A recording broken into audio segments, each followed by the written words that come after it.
coming up on today's show? There was a poem I took from an article about extravagant and elaborate jewelry that an African tribe of women was wearing. And the name of that jewelry was spoken in the news article. So that just captivated my imagination. So I went and wrote a whole poem about that. Oh, that's cool. Countless artists have talked about that, and I have a name for it, a Mm, phrase for it. I call it putting yourself in the path. mm, Even if I'm just in love, Austin Kleon, and I think you and I talked about this when we had coffee the other day. Austin mhm. Kleon talks about the life of a work, and it's a very natural process to go through where you create something and you go, "This is fire. This is the Yeah, best thing that's ever been written, painted, whatever." You that's sleep right. on it, you look at it again, you go, "This is trash." But you have Yes, to go through that. Like, yes. got over myself and I practiced in the mirror saying, Mm, I am a writer. Hi, what do you do? Oh, I am a writer, which was overkill because at that conference, everybody was a writer, but right, it carried through into the rest of right. my life. And so I had to speak it in front of the mirror. I had to put it down on forms. You know, when people ask you, what's your occupation? I started making myself write down writer. Now I put down creative because it's not limited to just writer. Hi there, I'm April Paige, breaking down the what, when, where, and how creatives get their inspiration. I'm a big fan of the cursey words, and I've been a creative for 30 plus years in marketing and fine art. This is where creatives unite to break down the facts of creative life. Buckle up, let's get lost in the world of creativity together. Welcome everyone to Artist Antics with April, where we talk to creatives about creativity. And today I'm very excited to sit down to talk to novelist, and naive intuitive artiste, Emily Shearer. Welcome, Emily. Hey, April, thanks for having me on.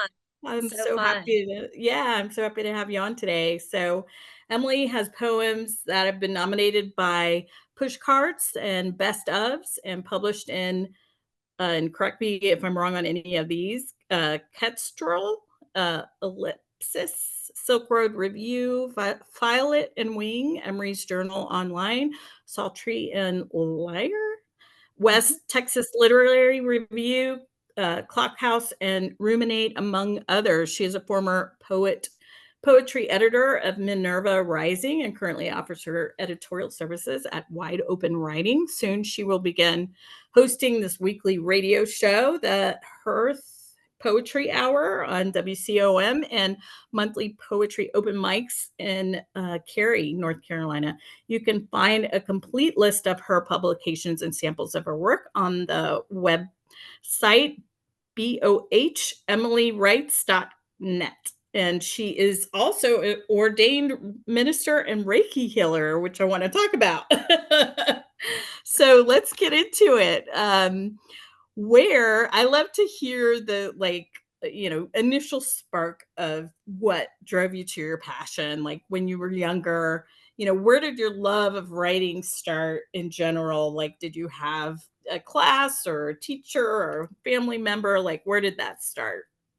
Yeah, it started in the blood. It goes way, way, way back. I remember my first poem I was going to say sixth grade, but what I meant to say is when I was 6. I wrote my first poem when I Oh, was 6 years wow. old.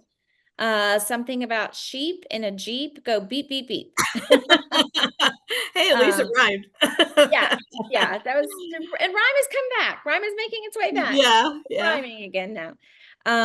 My mom was a poet, an English major in school. Both of my brother Oh, and sister were English majors. We had Shakespeare books around the house. wow. In high school, I was invited to go on the local radio station to announce the senior play. I was active in drama in high school. And in order to sort of practice diction and enunciation so that I could talk about this play, the radio had nothing to do with poetry. My dad trotted out his old copy of Robert Frost, and he taught me to recite The Road Not Taken.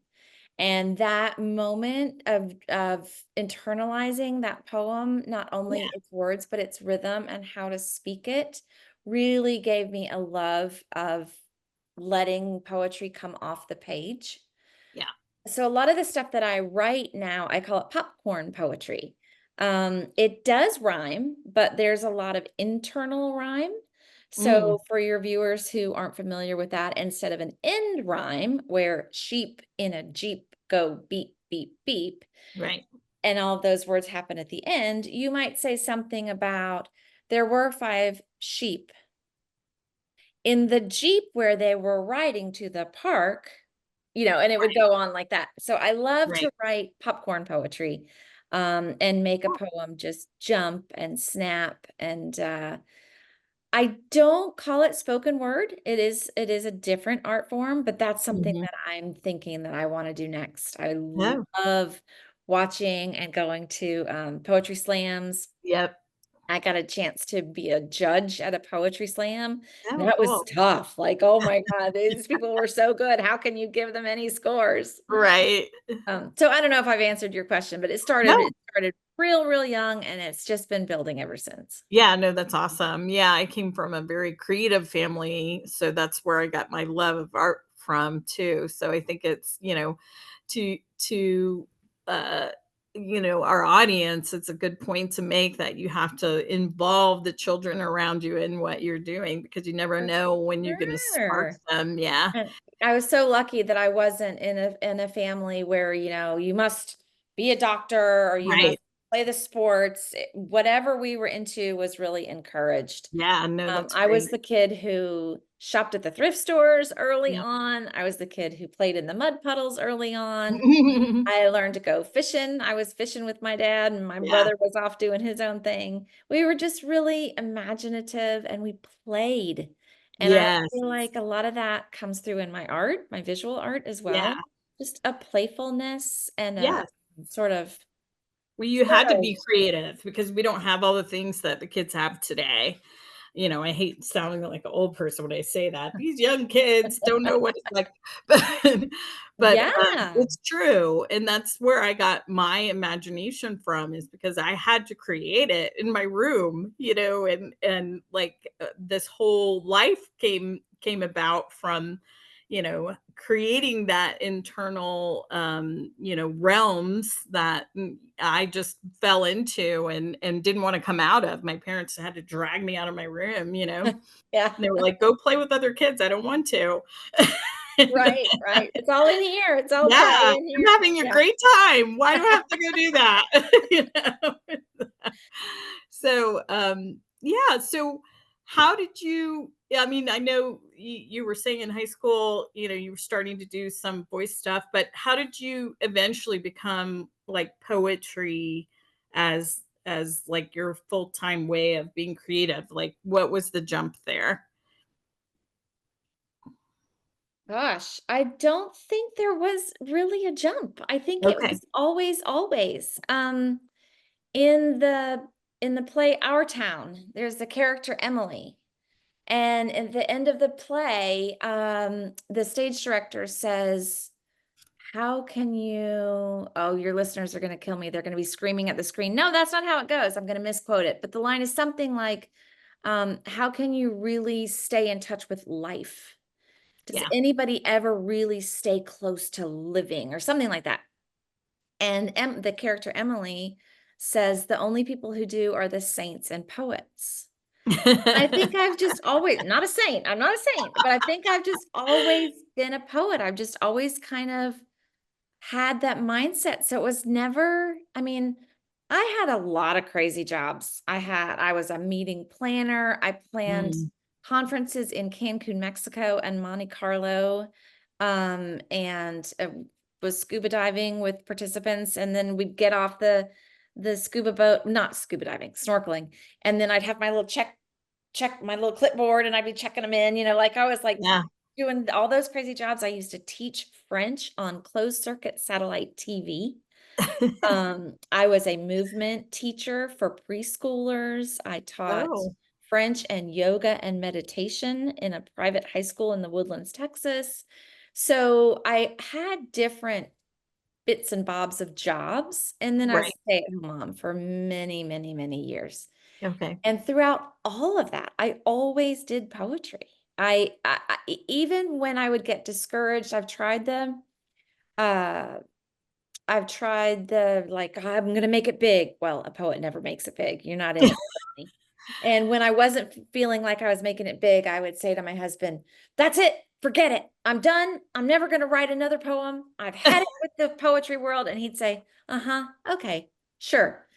I dare you. I dare you to stop writing poetry. And Right. I just can't stop. I've never Yeah. been able to stop. No, it's a part of you. Yeah. Yeah, That's the yeah. same with me in It's art. even You when know? the hats are Yeah. changing and stacking up and thrown in the air, that the poetry hat always stays on. Yeah. I always say my corporate job helps me to pay for my very expensive art habit. Yeah, I just call it latte money. I just Yeah. need to make enough money in a little side gig so that I can Yeah. have enough latte money so I can go to the coffee shops and keep writing poetry. Yeah, no, that's awesome. So what inspires you? Like where do you get it from? Like maybe you could share with us some different stories about inspiration, but I just love to hear that too. Like, is it a movie or something you see or hear from your kids or something I that happens in love, life? yeah, Yeah. anything and everything. I mean, Okay. Same um, with me. yeah, Like I it just think has to hit when you. it Yeah. starts, you can't turn it off. But Mhm. I love languages. I love learning foreign languages. I love a game I like to play is I'll put on music in a language that I don't speak and Mm. then pretend that I can translate it. Mm.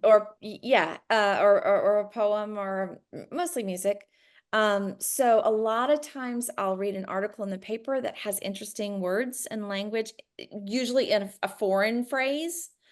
And there was a poem I took from an article about extravagant and elaborate jewelry that an African tribe of women was wearing.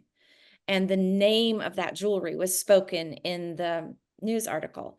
So that just captivated my imagination. So I went and wrote a whole poem about that. Oh, that's cool. Yeah, no, that's So it's great. usually has something to do with language or phrases that I can pick out. Um, the type of music that I listen to that I keep on in the background. I try to put on music that doesn't distract me. If I'm trying to write, I can't have my favorite music going. Mm. If I'm trying to sing the lyrics to my favorite Counting Crows song, that's Yeah, going to show up in my poems. So I right. usually try to have new music or just instrumental music playing, but sometimes that'll creep in. Just a song, just one line from a lyric of Yeah, a song that's playing in the song background. that you heard from way back when. Yeah. Yeah, yeah, that comes through. But one experience that I had the most fun with inspiration in recent times was 3 weeks ago. My husband's doing some renovation projects in the back of we have an old stable on the property and they're renovating it. And they had to put some sheetrock up and to create a bathroom. Well, bathroom sheetrock is a different color. It doesn't come white, it comes blue. Right. I thought it was the most beautiful color of blue, and I couldn't stop thinking about how I wanted to use that color. So they were cutting and trimming all the sheetrock. I went out to the job site, picked up huge pieces of sheetrock, brought it into the studio, and had so much fun creating on it. It was like, I didn't know you're supposed to prime it. It was sucking up all the paint, and Oh, I kept yeah, layering yeah. on more paint. But that blue was just speaking to me and coming through. So the painting came from the ether. You can see it behind me. That's the Yeah. painting I'm talking about. That big Oh, swan. cool. Yeah. That background, it's actually painted over. I added more blue onto the blue, but that's the same Right. shade that it was originally. Yeah. But that painting just came because of that, because like, oh, free, free art canvas. I'll paint on it. Yeah. And I was having so much fun with that blue and with stroking the paint and the way that the material received the paint differently Yeah. than anything else I had painted on before. Mhm. And these characters started coming through that there's a woman who's sitting in her garden at a typewriter. And then there's a swan that's looking over her. And then the sun becomes a rose. And that was just purely just coming at me as fast as I could get it down.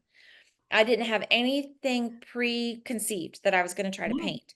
But very as good. I was painting it, I was like, I need to know who this person is, and I need to know what her story is. So I started writing the story. Oh, And cool. I write freehand. I have notebooks full. I just write all my stories and poems are in spiral notebooks. But this one I knew I had to go fast. So I pulled out my laptop and I just started writing the story.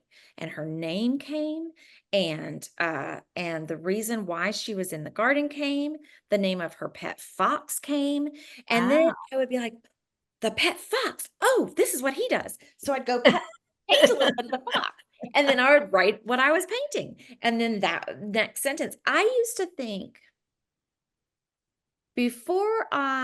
so in my early 40s, I went back to grad school. I took a French major in undergrad, and then I lived abroad, and then I started having babies, and I just had the bachelor's degree in French. In my 40s, I decided I wanted to go back and do some creative writing formal training.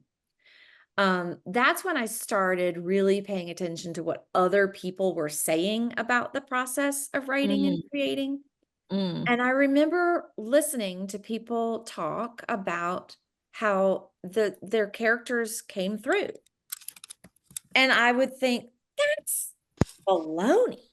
What Mm. do you mean? I had a concept that my favorite writers, Alice Hoffman, Elizabeth Berg, these are novelists, Barbara Kingsolver, with very well thought out plot lines. I just believed that they knew exactly where their story was going. They had an outline in their brain, and it was just kind of busy work to get it down on paper. Right. When I would listen to these talks and read about famous authors and and poets that I was beginning to discover, and read that they didn't know what they were about to write, these characters would take on lives of their own That's and right. and dictate the stories. I really thought it was a load of hooey. So And go yeah, ahead. no, well, I was just gonna say, so all these years later, now that I'm writing more fiction, short story, novel, I'm finding that to be exactly true. I never know what's going to come out of my characters' mouths. I never know what they're going to do the next day. I don't have plot fully formed. I don't know how they're going to rise to the challenge. I just know that there's going to be one. Right.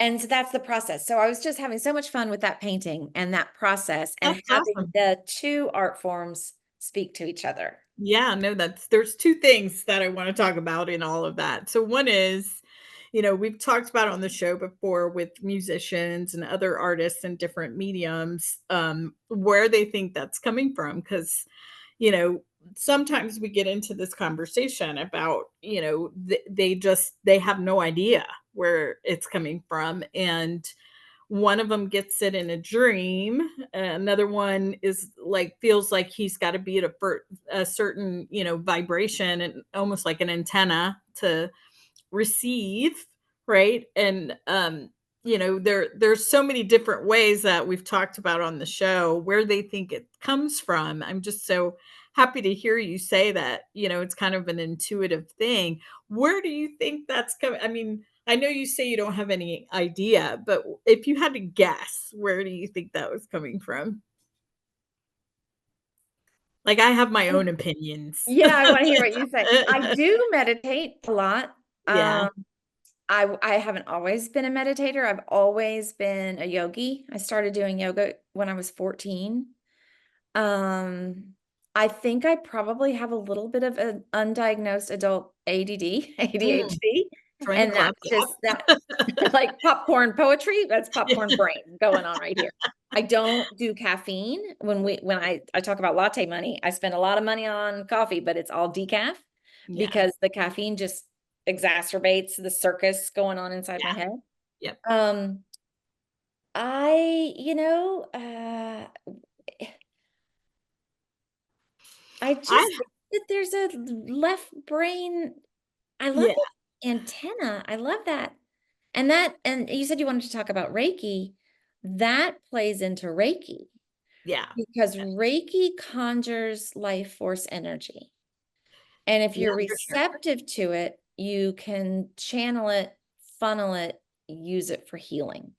Mm. So I think that something in me, I mean, God knows, was maybe, was there a full moon when I was born? Was it in the stars? Was it something I ate? I don't know. Well, and Whatever. I've read the book, I don't know if you know it, The War of Art, and, it's really great. It's basically about the struggle of us sitting down to make time to begin the process of writing or painting, or, and the battleground really is in, making yourself do it, even though you might not feel like it, even though Mhm. nothing's inspiring you, even though you might not have this great idea because you saw, a color that you love. It's just fascinating to me because I think this is my personal opinion as of right now, because it might change, that that the act of intending to sit down to create opens you to For be sure. able to receive something. And if you just start moving, either Yeah. writing with a pen or a typewriter or computer, or painting, or strumming a guitar, whatever it is, I think that's, you just have to get the engine moving, and then it will come. Because I've heard a lot of a I agree with you. singer, Lionel Richie, actually, I heard him in an interview, and he said, um, I sat down because I was in such a happy, great mood. And he sat down to his, session time, and this, horribly sad song came out of him. And he's like, it has nothing to do with what I'm going through in that Mhm. moment. It just comes to me, and Uh-huh. then I deliver it. So I feel like it's a channeling. I mean, I don't want to It's get a too woo channel. woo about it, but Well, but it's not though. I mean, countless artists have talked about that, and I have a name for it, a mm, phrase for it. I call it putting yourself in the path. mm, You mentioned in the intro that I do some work for an organization called Wide Open Writing. It's a fantastic writing retreat organization, and we get together once a month on Zoom. And we also have online get-togethers where we do some generative writing. That seems to be when I talk to the women, and that serves maybe hundreds, maybe if not thousands of women. When I talk to them, their number one complaint is just making themselves do it. They mm. say, I'm happiest when I'm creating, That's right. but I have a life and life gets in the way and weeks go by and I don't sit down at my desk. And I always just say, just put yourself in the path. Yeah, It's like standing in a river, literally stand in the cold river, and you can't help but get washed in the water. that's If you right. put yourself in the path, and I'm very lucky, you're looking at my mess of a studio, but this is an art studio, my writing desk. I do fabric, I do sewing. I can open the door and step out into my garden. So gardening is a form of expression. And I call myself a grasshopper. I just pounce. I just grasshopper from one thing to the next, to the next, to the next. And it's like that experience of doing the painting and then the writing. I'm Yeah. literally grab whatever is nearby, a piece of paper and a pen. I don't do music, so I can't say strum a guitar. But yeah, fabrics, paints, stupid little stickers. I'm like in touch Right, with my inner sixth grade girl because I love right. stickers. I'm Yeah. collaging, I'm cutting and pasting, and it's just right there. And I get Well, in it. it's I get in that river. yeah, and it's, I'm glad you're bringing that up because it's really about adult play is what I call it. And, when you're playing, not everything's gonna be great. I mean, for me, like 80% of it is not good, but because I'm in that flow that you're Yeah. talking about, and playing, so to speak, trying to see what happens, and, that's when something will strike. I love that. I love that, April. And your blinders are off. Mm, And that's when I became when you asked about when did I start writing, and I said this when I was 6. I can pinpoint that when I started painting and making visual art was during COVID. Mm. We're just all like, what's the next dumb craft how much sourdough bread can we make? How many jigsaw puzzles can we put together? So I started playing with the limited art supplies that I had. Yep. We could still order online, so I started Yep. buying more art supplies, Blick, online art Yep. supplies. And there was nobody there to tell me no. I Yeah. didn't go to a single class. I didn't have a professor. I didn't have any peer pressure. Right. And Well, so that's what I tell everybody. It's like therapy. And even if you think you can only draw a stick figure, I tell everybody, you should have some kind of creativity in your life. Whatever it is that you loved as a child or thought you might want to try, you should jump in because everybody's bad at it in the beginning. And everybody's bad at it. And we're, bad is relative. So who's to that's say I'm right. bad at it? I That's mean, right. maybe they thought if Picasso went to art school, Right. maybe they would have said he was bad at it because he That's didn't right. follow the rules. I know That is Picasso's right. getting canceled and we're not supposed to talk about Picasso anymore, but that's a whole nother conversation because I will never betray my boy Pablo. Yeah, no, for sure. I have And a poem about writing poetry. okay. And Yeah, let's hear it. it kind of speaks to what we're talking about just like throw words down on paper, let it suck. That's another thing that a girlfriend of mine, who was in a writing group with me, she used to throw that around. She would just say, let it suck. And Anne Lamott always says, write shitty first drafts. And Yeah. so this is a poem about writing poetry. There's a term for that, ars poetica, ARS poetica. It's Latin for the art of poetry. So the name of this poem is How Do I Write a Poem? Ponder existence, wander great distances, and examine your interests. Compare likeness and difference, lightness to darkness. I'm sorry, lightness to iffiness. Harness darkness, shift lenses. Write about what cleanses and where there are oceans within. Gather jewels. What are the rules? Everything must combust when you reach the end. Now, share with a friend. That's very good. Thank you for that. You It's are so welcome. true. Like, I think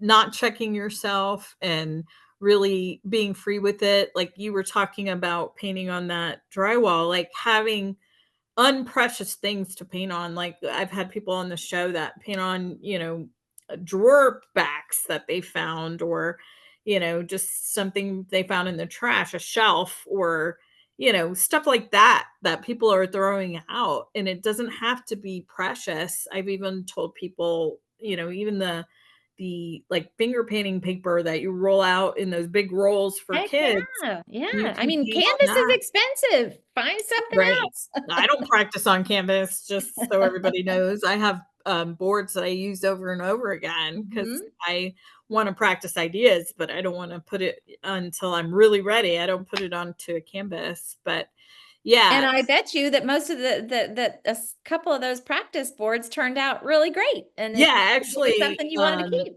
yeah, when I was in Tampa, 2 I had 2 people actually buy them from seeing them in my house, and I was like, "You want that?" "Okay."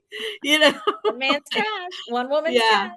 Yeah, it was like, "But it's not even flat." Like, what? And they're like, "No, I love it." "Okay, Yeah. great." I mean, that's another reason to just friggin' do it because Mm, what you judge yourself, you're your own worst critic. So for what sure. you judge yourself, oh, that's not good. Oh, I painted a red wolf this morning, and to me, his face is a little bit too long and his proportions look a little bit off. People love it, that they're like, oh, that's what makes it unique. That's what makes it expression. And Yes. that's why we need to get over ourselves. Yeah, for sure, and I'm trying to put a lot of energy on my new style. because before, like, in art school, whatever, they do a lot of photorealism art, and I'm not really into that. I'm like trying to follow people that, you can tell what it is, but you can still see that it's painterly. Yeah, otherwise And just take a picture with your iPhone. that's right, and blow up the photograph. So, I'm trying to figure out what that means to me. What marks mean energy and bring interest in. And if I want to put it on my wall, that's my barometer right now. Like, if I like it enough to put it on my wall, then There you I'm go. like, okay, it's ready. And I actually sit with them in my living room all over the place, just to make sure I like it for a week or two. Like, Cool. and if I sit there and I'm like, "Yeah, it's still good." You know? And that's funny because that's the same thing with a poem. I Mm, really have to, even if I'm just in love, Austin Kleon, and I think you and I talked about this when we had coffee the other day. Austin mhm. Kleon talks about the life of a work, and it's a very natural process to go through where you create something and you go, "This is fire. This is the Yeah, best thing that's ever been written, painted, whatever." You that's sleep right. on it, you look at it again, you go, "This is trash."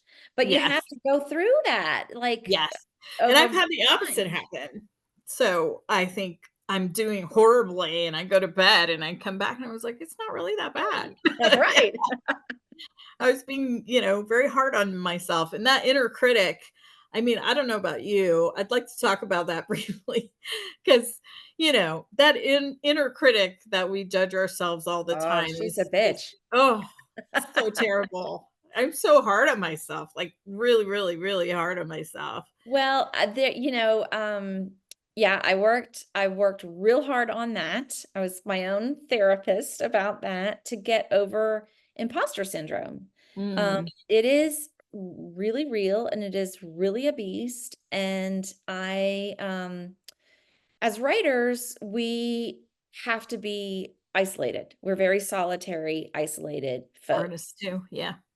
Artists too. I mean, Yeah. that's part of Single thing. unless Yep. you're working in a co-op and Mhm. that's part of your model. But I feel like the majority of writers and artists are solitary and introverted and yeah, and so in the community that I'm in, I'm a member of something called the Association of Writers and Writing Professionals, which is a mouthful, but it's shortened to AWP. So if you ever talk to a writer and they've just come from the national conference called AWP, they're probably shell-shocked because we go 360 days a year writing in our little holes.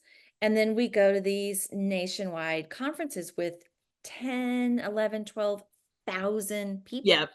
Yep. I always, whenever I pack to get ready, I'm like, well, I'm getting ready to go party with 9,999 of my closest friends. Um, it's overwhelming. Yeah. And so I had been going for 6 years, 7 years. I had done some years in grad school. I was living abroad and I was flying back. And then it was on the West Coast that year. So the time zone was just killing me. And I was like, what am I doing with myself? I'm not even a writer. I hadn't been, I maybe had been published here and there, a few individual pieces, but it's like this, I'm not even a writer. And then I kind of got over myself and I practiced in the mirror saying, Mm, I am a writer. Hi, what do you do? Oh, I am a writer, which was overkill because at that conference, everybody was a writer, but right. carried through into the rest of Right. my life. And so I had to speak it in front of the mirror. I had to put it down on forms. When people ask you, what's your occupation? I started making myself write down writer. Now I put down creative because it's not limited to just writer, That's but right. it's a mindset shift. And you have to not take yourself too seriously, but you do kind of have to take yourself seriously No, if you you you want to get do. over it. Yeah, there's a middle ground there where you have to say, "This is what I'm doing. This is my profession now. I am an artist." And, Mhm. I don't care what people have as a pre-designated thought to that. And, That's right. you And also, believe I in don't it. care if I have to teach yoga to get my latte money, like, Yeah. or I have Yeah. to work in a corporate job or I have to drive the school bus or whatever it is. That may be also You can say, I am a writer and I'm a school bus driver, but like own your identity, like be proud and put it on your And job, now I your job say, when people description. ask, I say, well, I'm a recovering corporate marketer now. That's good. And now I'm an artist. Awesome. But, yeah. So take me through your process, like from inspiration to end piece. What does that look like? Do you do it all at once? Is it like we're saying when the flow comes and it came out for that painting and that writing all at the same time? Or do you go back to it, a regular poem, not the painted one, but yeah, Yes. take us through that. Yeah. Yes, Okay. all of the above. Yes. Okay. Okay. I was working on a set of poems today where I realized that a brand new poem was talking to an old poem. So I went back and pulled that poem up. It's sort of, I don't want to say completed the new poem, but felt like I was getting somewhere near polished. But that required listening to the conversation that those two pieces were having. And so then I needed to go back in and revise the old poem. Does it become a whole new poem? Does it mean that I'm cheating because it was finished, but now I'm, erasing and changing? Yeah. And Yeah. I don't think so. I don't think it's not like a baseball game where you get to the Mm. end of 9 innings and there's a winner and a loser. Right. It's not like So you you just set a go with the timer. flow. You go with the flow, but do you have, like, a set time, like a set routine? No, No. no. I fought against it. I have tried. I had a creative consultant that I paid a lot of money for a long time to try to find the ways to get me. Anne Lamott again says butt in chair. And Yeah, so I paid her to help me come up with systems to just keep my butt in the chair.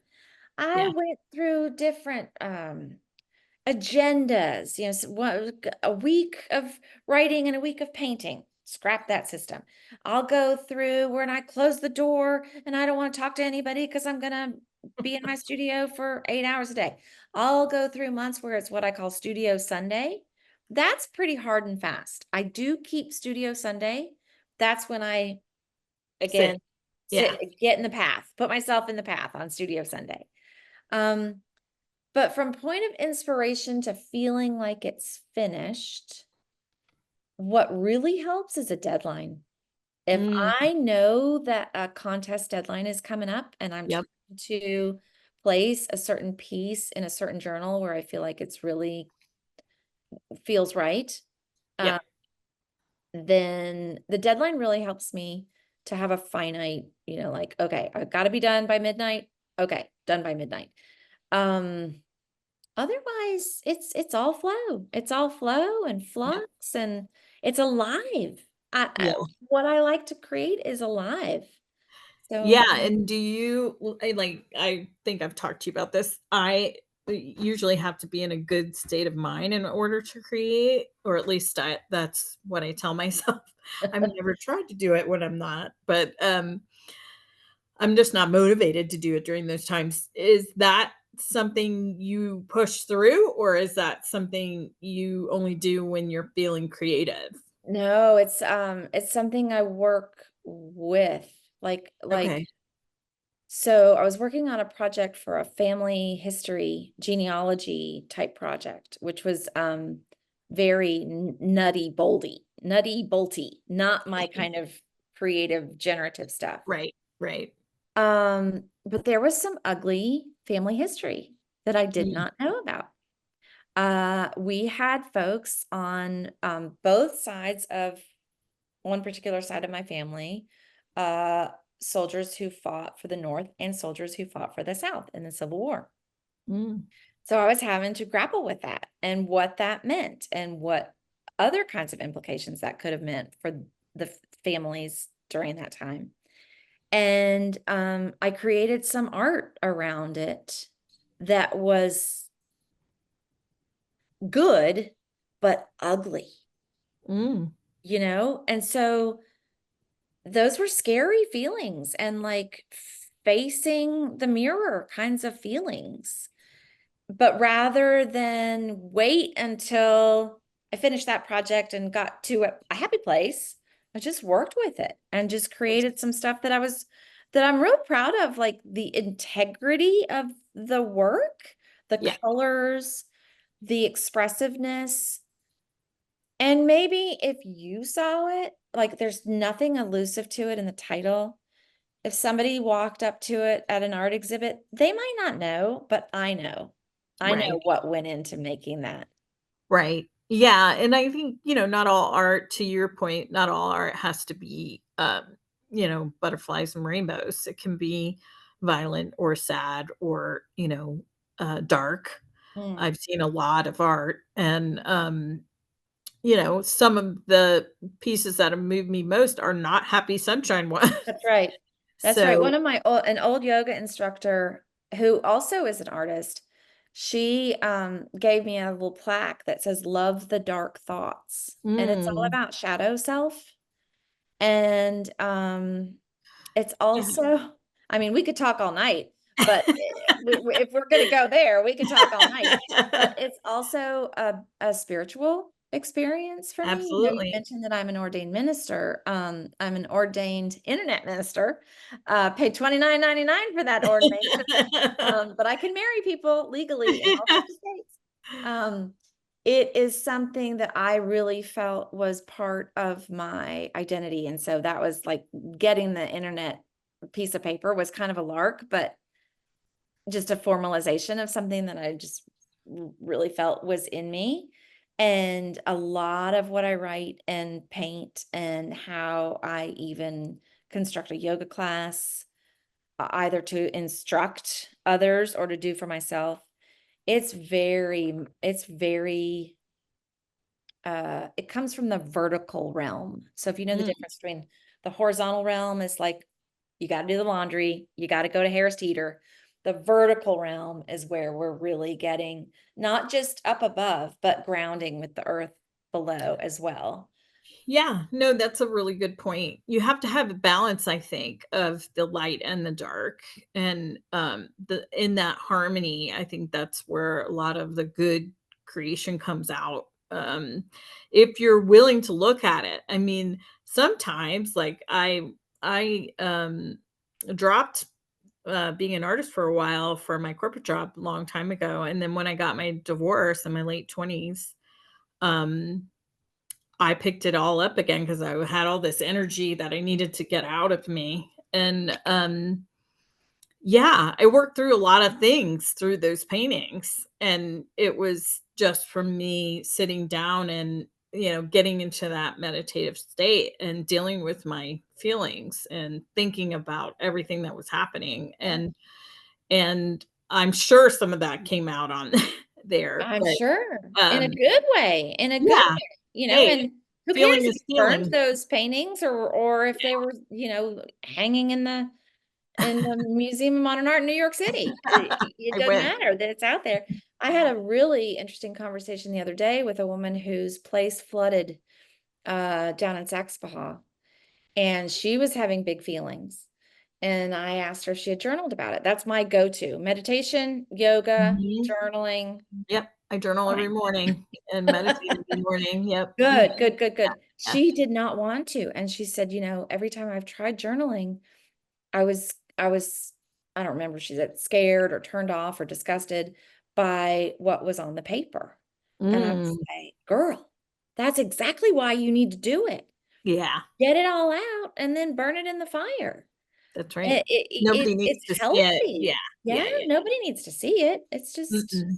just the process. It's just It process. is healthy, and for those of us, those listening to us, I mean, I think it's like having your own internal counselor because to your point, once you get all that stuff out, on your journal, you can see it, and it becomes like, "Wow, what" you know, I can move on from that now, Yes, like, yes. Or and I can boil that down to a nugget and then realize, oh, right, have an this, epiphany, yeah, yep, yeah. Oh, yeah.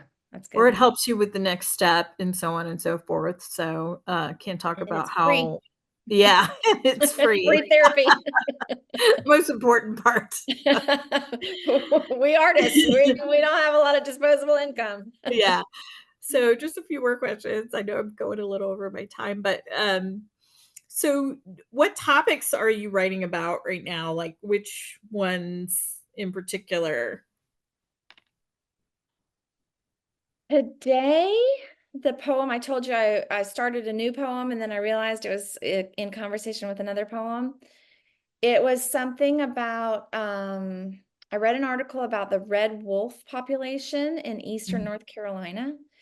And I'm from Western North Carolina, where the Cherokee tribe is native. Mhm. And the Cherokee called the red wolf grandfather, Mm. because the red wolf was responsible for all the balance of nature. And the red wolf would cull the small mammals, and then that would allow the article said it much better than I can, but just the circle of life, Yeah. and keeps everything healthy. Red wolves would feed on animals that other animals didn't want to eat, but they only would feed on the weak and the lame. So a lot of people who thought that red wolves were, violent and going after their livestock, Predators. Yeah. that Yeah. was just Not bad true. rep. Yeah. Um, and so that really captivated me. The idea that the Cherokee called red wolf grandfather, and just that one line in that article was enough to get me going. No, that's beautiful. That's beautiful. The finish, let's see, do you want me to see if I can pull up the finished piece? Sure. Call the wolf grandfather, balance keeper, talisman. Call the berry in service to service. Tell the vine that you don't understand. These stanzas, saints and guardians, these lines like bees, their business you recognize, sweet as folding honey. I didn't know my palms, no matter how tightly cupped, would not hold water. I did not see until the sound of wildness made visible astrology. I think death could be a coyote, slinking through sunset's great ecology, and you and I, citizens of no man's land, beckoning, calling forth with empty hands. Mm. Like the So hand. there's a little bit of spirituality. There's a little Yeah. No, that that's the great. book, The Service Berry. I don't know if you're familiar with Robin Wall Kimmerer wrote Braiding Sweetgrass, Mhm. and then she wrote Serviceberry, and it's all about nature and service to itself, and how I just feel like we kind of got to step back and let the wolves do their job. Yeah. Speak to the vines, even when you don't understand. Speak to what's growing and sort of coming through, and then Yeah. at the end of the day, we're just sort of left with our hands open like this. Yes. Well, I'm going to go even further because I was watching something today and it's sparking something in me to talk to you about that. We've just gotten so far away from being connected to the earth and other people and community, because we're so cocooned in our homes now and on our devices, and we're not in touch with the earth and nature anymore. And, we don't really have a lot of community like, back in the day, so to speak. Mm. And, I think that's what's needed. I think there needs to be some kind of middle ground with, yes, technology can help us and do all these wonderful things, but how do we get connected back to the earth and back to each other? Because Absolutely. yeah, I think it's We just got a to swim in sad the ocean. state. It's a sad state, and I think really honestly, it's the reason why we have all these medical issues and mental issues right now. It's because I people think aren't it's been connected, proven. Yeah, especially it's the been sensitive proven. ones that are creatives, in particular.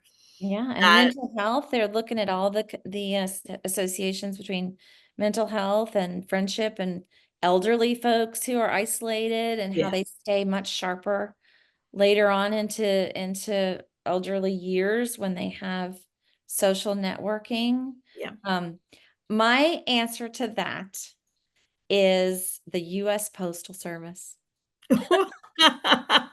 Okay.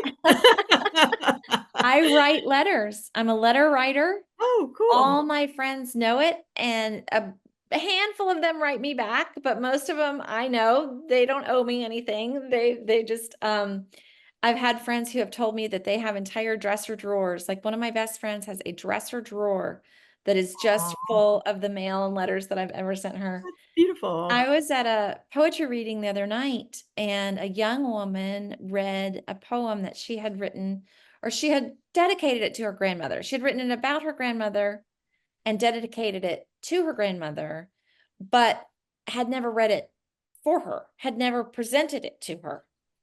And I just encouraged her. I was like, please, please, not only give it to her, but write it in your own handwriting. Put it in the mail. That is so special. Yes. And It especially is special because no one does it anymore. well, yeah, there's a lot of reasons. Like I have recipes that my mom passed away when I was 28 years old, and I have recipes in her handwriting, and they are treasures. Yeah.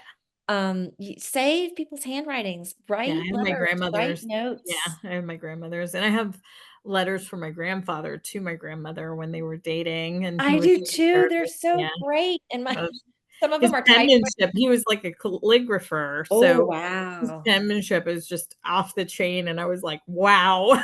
Those are treasures. No one Yeah. writes like that ever. No, I You know it's a lost art. Yeah, So I yeah, don't know what to say about, you're right. We're all out of touch with nature. I don't have an answer for that, but the answer to getting connected with human to human is write yeah. letters and put them in the mail. Yeah, no, that's great. Even though I know, went up just recently, I think It 78 did. cents It's now. and it's gonna go up again and again, but Yeah. it'll keep going up if we don't Yeah, use it but I as mean, for much. 78 Supply and cents, demand. you could get a letter to Alaska. That's pretty good. Heck yeah, that's pretty good. Yeah. No, thank you so much for your time today. I Oh, it appreciate was a you so much. pleasure. And for everybody listening, I'll put all of Emily's information in the description. So if you want to see her poems, go to her website, see her arts, all the things, and how to contact her. We'll put it in there. So thank you so much. Thank you so Thank much. you. If you haven't already, please like and subscribe. Feel free to nominate yourself or someone you know as our next guest. Thank you for being a part of our creative community. Stay inspired and keep shining bright.